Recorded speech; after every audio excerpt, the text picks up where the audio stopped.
آج اگر ہم اپنے گھر میں بیٹھ کے، اپنی مسجد میں بیٹھ کے حضور کی صورت میں انعام خداوندی کا شکریہ ادا کرتے ہیں تو اللہ کی رحمتوں سے بعید نہیں کہ اللہ فرشتوں سے کہے دیکھو صدیاں بیت گئیں، یہ آج بھی شکرانہ ادا کر رہے ہیں، اور یہ بات میری اور آپ کی بخشش کی ضمانت قرار پائے۔ تو حضور کی صورت میں جو انعام ہوا، حضرت حسان بن ثابت اکثر کہا کرتے تھے منا علینا ربنا ام بعث فینا محمدا، ہمارے رب نے ہمارے اوپر احسان کر دیا ہے کہ محمد عربی عطا کر دی ہے۔ ساری زندگی سجدے میں سر رکھ کے شکر ادا کرتے رہیں، حق کے شکر پھر بھی ادا نہ ہو۔ ساری زندگی ان کے گیت گائیں۔ میں ایک رات کے میلاد کا صرف قائل نہیں ہوں کہ ایک رات میلاد کر لو اور پورا سال چھٹی، ساری زندگی حضور کا نام جپو، ساری زندگی حضور پہ درود پڑھو، لمحہ لمحہ حضور کے ذکر کا چراغاں کرو۔ صرف اپنے گھروں اور اپنے بازاروں میں جھنڈیاں ہی نہ لگاؤ بلکہ دل کے ایک ایک پرت پہ نام محمد کی جھنڈی لگاؤ۔ صرف منڈیروں پہ چراغاں ہی نہ کرو بلکہ دل کی اندھیر گلیوں میں بھی حضور کے نام کا چراغاں کرو، حضور پہ درود پڑھو، حضور کا ذکر کرو، اپنے بچوں کو بٹھا کر کے حضور کے قصیدے سناؤ، حضور کی شانیں سناؤ، حضور کی سیرت بتاؤ انہیں۔ اپنے گھر کے ماحول کے اندر، اپنی مسجد میں، اپنی گلی میں، اپنے دوستوں میں حضور کا ذکر کرو۔ دوستوں آپس میں بیٹھو تو کہو یار اللہ کا کتنا کرم ہو گیا کہ اللہ نے ہمیں حضور عطا کر دیا۔ دوستوں میں بیٹھے جب یوں بات کرو گے تو اللہ کی رحمتیں کس قدر تمہارے اوپر برسیں گی۔ اپنی عقیدتوں کا اظہار کرو، وہاں کمیت نہیں دیکھی جاتی، وہاں کیفیت دیکھی جاتی ہے، وہاں مقدار نہیں دیکھی جاتی، وہاں معیار دیکھا جاتا ہے۔ وہ چہرہ اور چہرے کا تل نہیں دیکھتے، وہ بندے کا دل دیکھتے ہیں، وہ دیکھتے ہیں کون کس خلوص کے ساتھ محبت لے کر کے آیا ہے۔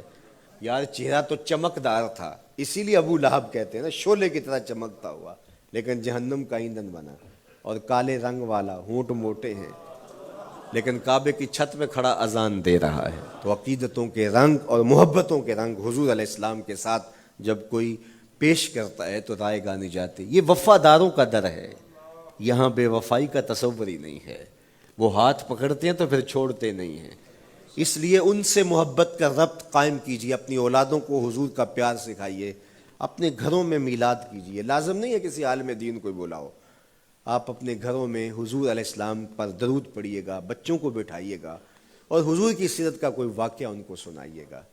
صحابہ اپنے بچوں کو بٹھا کر کے حضور کی سیرت بتایا کرتے تھے، حضور کا نقشہ بتایا کرتے تھے، حضور کے شمائل ذکر کیا کرتے تھے، اور کوئی صحابی ملتا تو تابعین جمع ہو جایا کرتے تھے اور اسے پوچھتے تھے اچھا بتاؤ حضور کی صورت کیسی تھی، زلفیں کیسی تھی۔ یہی میلاد ہے نا۔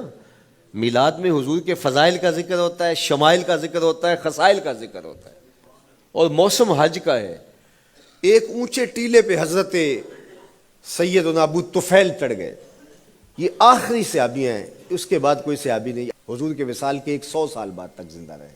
تو کہا لوگوں آؤ اس وقت روئے زمیں پہ میرے علاوہ کوئی نہیں جس نے حضور کو دیکھا ہو، آؤ مجھ سے حضور کی باتیں سنو۔ لوگ جمع ہو گئے اور کہا صف لنا رسول اللہ، تم نے حضور کو دیکھا ہے تو بتاؤ حضور کیسے تھے۔ تو حضرت ابو طفیل نے 3 لفظوں میں میرے حضور کا حلیہ بیان کیا، یاد کر لو۔ حضرت ابو طفیل نے کہا کان رسول اللہ صلی اللہ علیہ وسلم ابیض ملیحا مقصدا، ایک تو چٹے رنگ کے تھے، ایک تو حضور کا رنگ گورا تھا، دوسری بات ملیحا حضور کا حسن نمکین تھا، اور تیسرا مقصدا حضور متوازن تھے، نہ قد لمبا نہ قد پست، سوا صدر والبطن، سینہ اور پیٹ برابر، لیسا بالطویل الممغط ولا بالکثیر المتردد، نہ پست کے عجیب دکھائی دیں نہ اتنے لمبے کے عجیب لگیں بلکہ درمیانہ قد، لیکن اذا جامع القوم غامرہم، سن لو حضور کا قد تو درمیانہ تھا لیکن جب لوگوں کے درمیان چلتے حضور کے کندھے لوگوں کے سروں سے اونچے دکھائی دیتے۔ یہ اللہ نے شان دی اپنے محبوب کو۔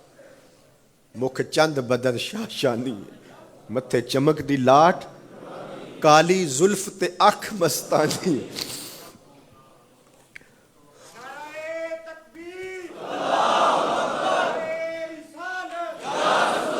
کالی زلف تے اکھ مستانی ہے، مخمور رکھی ہن مد بھریاں۔ حضور علیہ السلام کی جب آمد ہوئی، رحمت عالم صلی اللہ علیہ وسلم کو جب انہوں نے دیکھا نا تو اچانک ودا کے پہاڑوں کی اوٹ سے حضور دکھائی دیے، تو سیاہ پہاڑ ہیں، تو ان سے جب حضور کا چمکتا ہوا چہرہ دکھا نا تو بے ساختہ انہوں نے کہا طلع البدر علینا، وہ دیکھو چاند چڑھ گیا ہے، طلع البدر علینا، وہ دیکھو چاند چڑھ گیا۔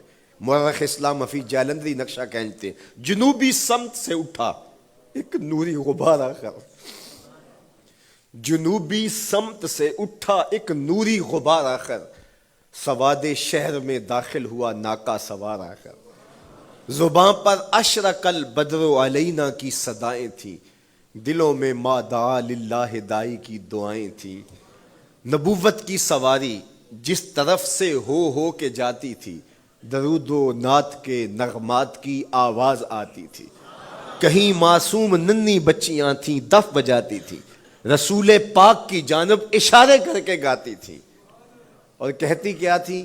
ہم ہیں بچیاں نجار کے عالی گھرانے کی، خوشی ہے آمنہ کے لال کے تشریف لانا۔